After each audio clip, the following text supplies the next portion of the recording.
इसलिए ध्यान रखिए। चलो एक मिनट अब मंडी देखो। जखली। ऐसा पूर्व करते में ऐसा करते हैं, आज अपन सरवार सिद्धि पढ़ लेते, कल शांति से ये पढ़े, क्योंकि आज अपना टाइम ना अंदाज में निकल गया है ना। अब इसको रहने दो। ठीक है। गिरी मोक्षमार्ग रत्नकरण शंकराचार्य बोला। मोक्षमार्गस्य नेतारं वेत्तारं कर्मभूषितां ज्ञातारं विद्वानां वंदे तद्गुणलब्धये। आचार्य उमा स्वामी जी महाराज की जय। आचार्य पूज्य स्वामी जी महाराज की जय। क्या कह रही अंजू? अंजू क्या बोल रही थी?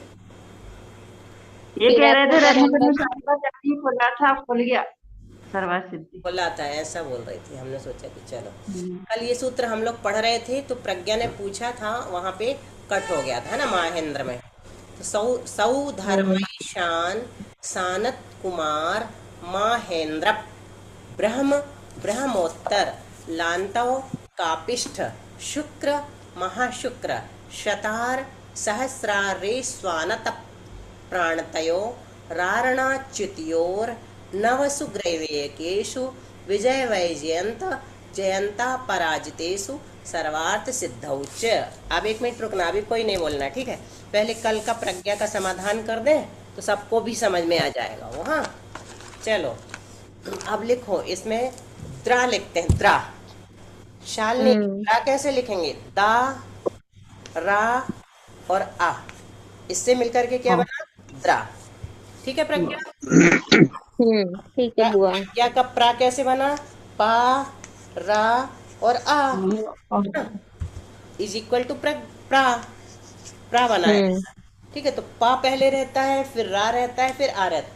दा पहले है, रा है, फिर आ है, तो ये ह्रस्व है ना? रा में आ है।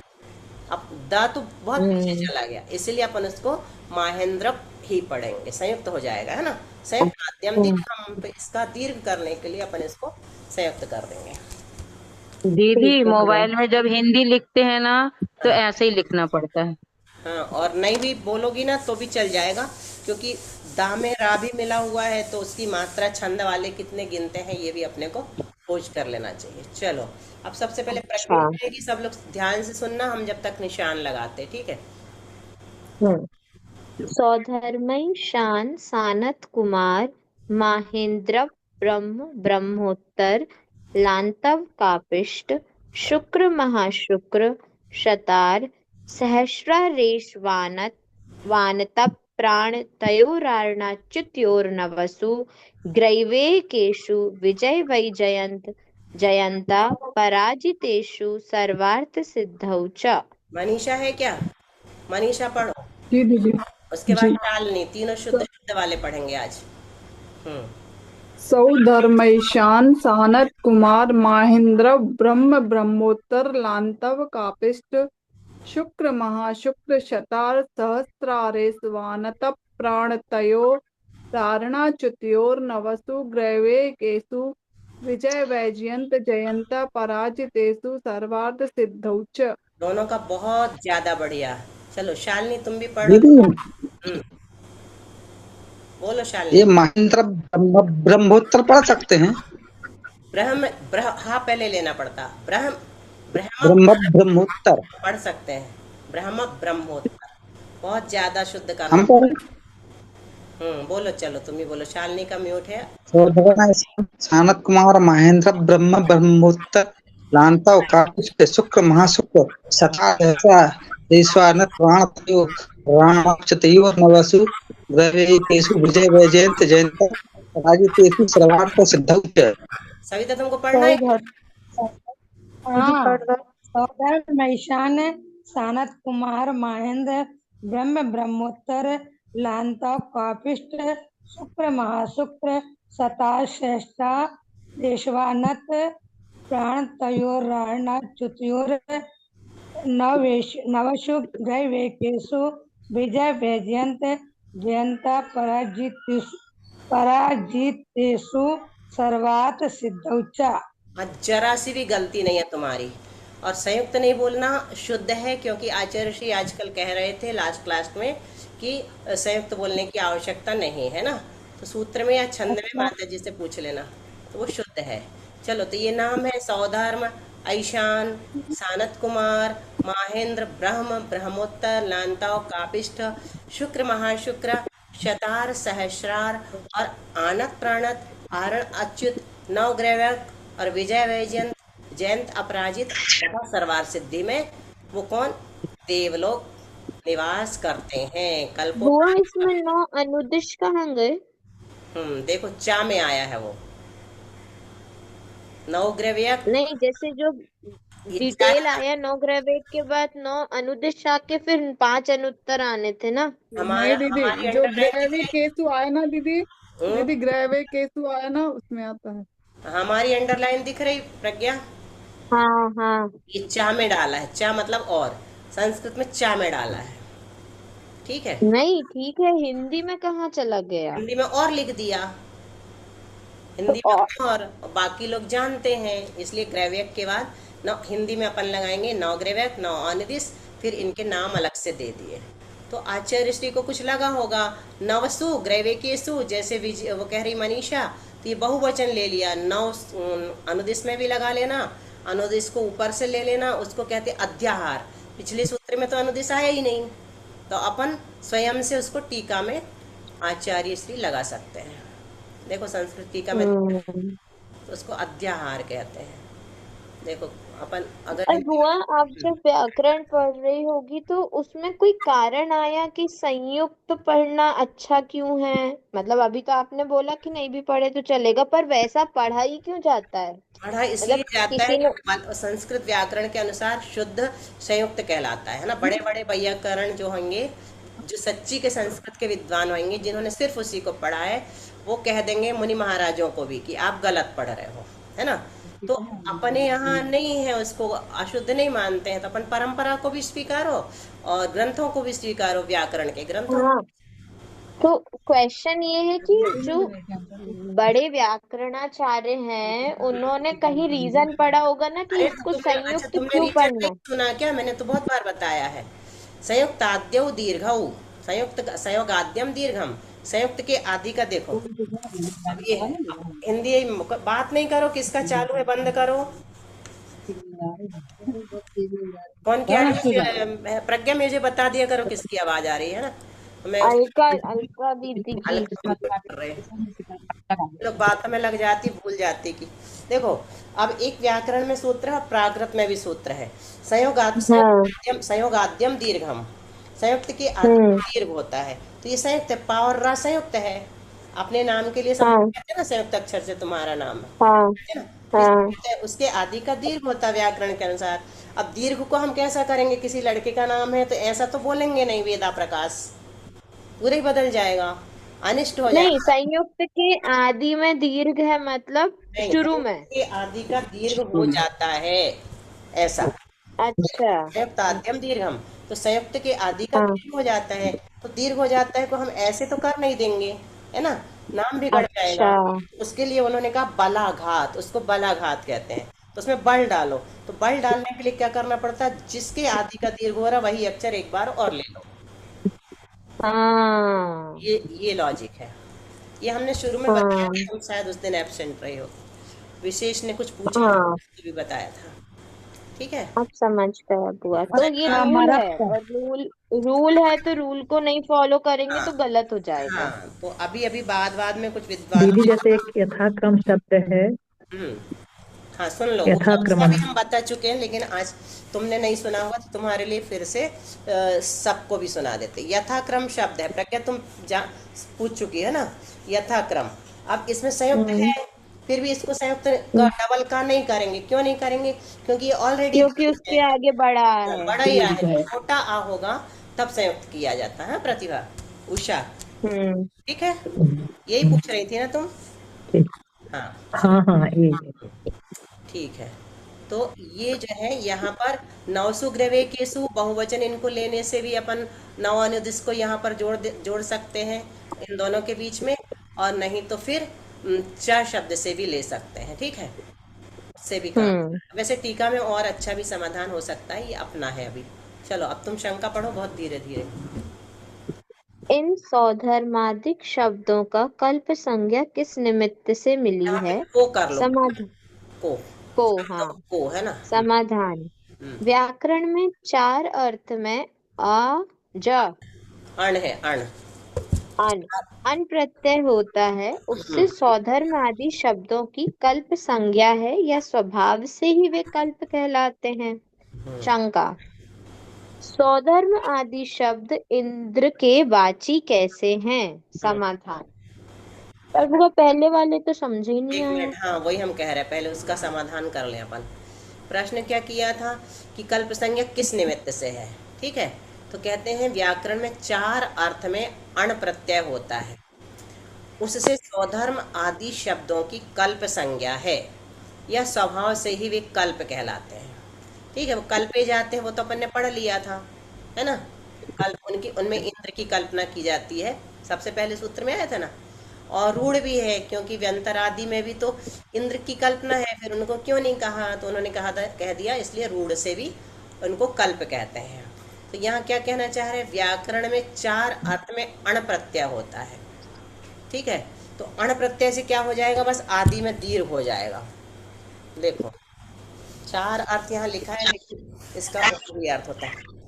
सुधर्म, सुधर्म शब्द है, सुधर्म में हम क्या लगाएंगे, अण प्रत्यय लगाएंगे। अण प्रत्यय से क्या होता है, ये तो अनुबंध होता है, आदि में वृद्धि करने के लिए आता है, तो सौधर्म बन जाएगा, ठीक है। तो सौधर्म क्या हो गया, स्वर्ग हो गया। सौधर्म क्या कहलाया, स्वर्ग कहलाया। ये देव तो है नहीं, तो इसमें जो विचरण करता है, इसमें जो रहते हैं, चार का बताया था ना उस दिन, संचार, या जो रहने वाले हैं वो सौधर्म इंद्र हो गए। इसी प्रकार ईशान, ईशान में अण प्रत्यय लगाएंगे तो ई की वृद्धि क्या हो जाएगी, आई, ऐशान हो आई। गया। सनत कुमार में भी अण लगाया तो सानत बन गया, महेंद्र में लगाया महेंद्र बन गया। ऐसे सब में अण प्रत्यय लगा करके बनाया है, ठीक है। तो उससे संबंध, अण प्रत्यय संबंध अर्थ में भी आता। सुधर्म, सुधर्म स्वर्ग से, सौधर्म स्वर्ग से है संबंध जिसका, वो कहलाता है सौधर्म इंद्र, ठीक है। अब सौधर्म आदि शब्द इंद्र के वाची कैसे हैं, अब ये देख लो, अब इसको पढ़ो धीरे से। स्वभाव से या साहचर्य से? कैसे? सुधर्मा नाम की सभा है, वह जहाँ है उस कल्प का नाम सौधर्म है। यहाँ तस तदस मिन्नस्ति, इससे अण प्रत्यय हुआ है, एक मिनट और इस कल्प बोलो, के शालिनी, संबंध से इसका संधि विग्रह करो, या प्रज्ञा तुम ही कर दो। तत् अस्मिन् अस्ति। बहुत अच्छा, वही हमने अभी बताया ना, तद अस्मिन अस्ति इस अर्थ में हुआ है, वो इसमें है। स्वधर्म स्वर्ग में वो इंद्र है, इसलिए उसको स्वधर्म कह रहे हैं, ठीक है। तत् यानी वह, अस्मिन यानी इसमें, अस्ति यानी है, इस अर्थ में अण प्रत्यय हुआ है यहाँ पर, ठीक है। उससे उसका संबंध बना है, और इस कल्प के संबंध से वहाँ का इंद्र भी सौधर्म कहलाता है। हम्म इंद्र का ईशान यह नाम स्वभाव से है। वह इंद्र जिस कल्प में रहता है उसका नाम ऐशान कल्प है। यहाँ तस्य निवासः इस सूत्र से अण प्रत्यय हुआ है, तथा इस कल्प के संबंध से इंद्र भी ऐशान कहलाता है। इंद्र का सनत कुमार नाम स्वभाव से है। यहाँ तस्य निवासः इस सूत्र से अण प्रत्यय हुआ है, इससे कल्प का नाम सानत कुमार पड़ा है, और इसके संबंध से इंद्र भी सानत कुमार कहलाता है। चलो रुको, अब हमें ऐसे सबका, हाँ, ऐसा सबका लगाएंगे कल। अभी हमें एक चीज और पूछना है। अच्छा ये बताओ, पांच पैतल्ला के नाम किसको याद हो गए, नहीं किसको याद नहीं है, मेरे पांच को किसको याद, मैंने याद की थी। हाँ तुमने, हमें याद है दीदी, नहीं याद, दीदी हमें याद है। याद है वाले नहीं पूछ रहे, किसको याद नहीं है ये पूछ रहे। जिसको याद नहीं है वो हाथ उठाओ। शायद संजय भाई, आपको कैसे दिखेगा? हमें नहीं याद है दीदी। इसमें हाँ लिख संजय जाता है, फिर उठाना है। भाई नहीं याद है। अब चलो, रिजु विमान। जिनको याद है वो बता देंगे। प्रज्ञा ने याद किया, और किसने, शशि जी ने, और सविता ने तो पहले बता दिया। चलो बोलो प्रज्ञा, तुम बोलो कौन कौन से पांच पैतल्ला। सिद्ध भूमि, सिद्ध क्षेत्र, ऋजु विमान, अढ़ाई द्वीप और सामंतिक बिल। नहीं सीमांता। याद नहीं। सविता तुम बोलो। दीदी सिद्धशिला, सिद्ध क्षेत्र, ढाई द्वीप, स्वर्ग का ऋजु विमान और नरक का सीमांतक बिल। बहुत अच्छा। वो मैंने भी तो यही बोली। अब बोलो, तुमको फिर से सुनाई पड़ेगा तुम्हारा वाला। पहले तुमने क्या बोला था सबसे पहले? सिद्ध भूमि। सिद्ध भूमि तो है ही, हाँ सिद्ध भूमि नहीं बोलते। हाँ, सिद्ध भूमि बोल दिया था सिद्ध शिला को। और एक और भी गलत हुआ था लास्ट में, कोई सामंतक सीमांतक बिल्कुल। को याद आ गया, हम तो भूल ही गए थे। सुना बस्ता कि कुछ तो, हाँ, ये तो गलत बोल दिए थे। हाँ, बाकी नाम नाम गलत बोल दिए थे। गलत हो गए थे। ठीक है, तो ये कितने 45 लाख योजन है? 45 लाख योजन बनाओ संजय भैया, कैसे बनेंगे? बनाओगे? कौन बनाएगा? ढाई 45 दीप का लाख। दीदी, हाँ, ढाई दीप का मिलाना। ढाई दीप का बना सकते दीदी। सिर्फ एक ही को बनाना, मन दीदी 22 बनेंगे, फिर एक 45। हाँ 22 चलो। दीदी, जम्बूदीप 1 लाख हाँ योजन, उसके बाद लवाड़ साबुत 2 लाख, ऐसा तो हो गया 3 लाख। उसके बाद आया धात की खंड, तो वो हो गया 4 लाख, तो ये हो गया 7 लाख। और उसके बाद जो रुक कालो जाओ, ददी समुद्र आएगा, रुक तो जाओ, 4 का 8 हो जाएगा। रुक जाओ। ऐसे में किसी को कुछ पल्ले नहीं पड़ेगा, हो गया से, है ना? थोड़ा ढंग से बताना पड़ेगा। चलो सब लोग अच्छे से सुनो, तुम्हें लोग को बताना है। खोल लो मनीषा अपना, सब लोग एक के बाद एक बोलना, ठीक है? जम्बूद्वीप कितने लाख योजन है?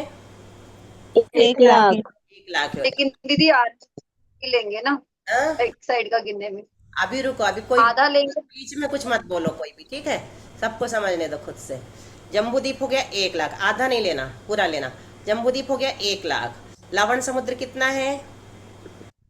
2 लाख। कितना ले लिया अपन ने? 2 लाख। ठीक है, 2 लाख। कितना हो गया? दो, दो और एक, 3। 3। 3। फिर धात की खंड द्वीप कितना है? 4 लाख। 4 लाख। क्या हुआ? कितना हो गया? 4। 4 और 7 लाख। 7 लाख। 7 लाख हो गया। ऐसे बोलते जाओ, 7 लाख हो गया। ठीक है, फिर धात की खंड के बाद कितना है? ये कौन सा द्वीप है?